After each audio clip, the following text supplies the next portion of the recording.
Hello friends, તો આપણી કાળની સિરીઝમાં આપણે આજે લઈએ છીએ એટલે કે ટેન્સમાં પૂર્ણ વર્તમાન કાળ, પરફેક્ટ પ્રેઝન્ટ ટેન્સ.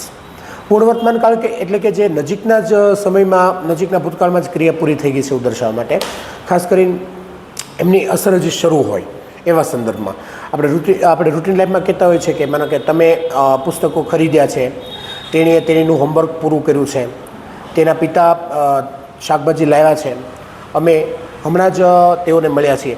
તો આ બધા જે છે એ વાક્યો જે છે એ નજીકના ભૂતકાળમાં બની ગયેલા દર્શાવે છે, એટલે કે એની અસર શરૂ છે એવું.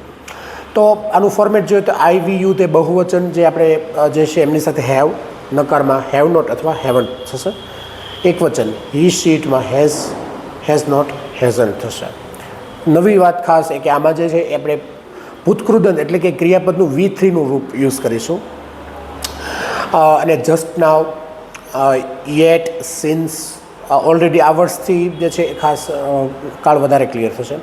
કારણ કે તમે 4 પુસ્તકો આપ્યા છે તો યુ હેવ ગિવન 4 બુક્સ.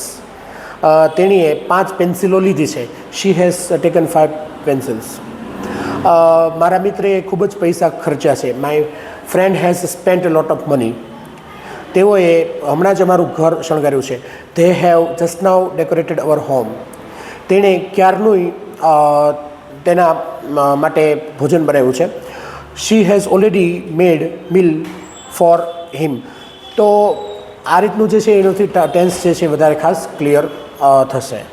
પૂર્ણ વર્તમાન કાળ, પરફેક્ટ પ્રેઝન્ટ ટેન્સ.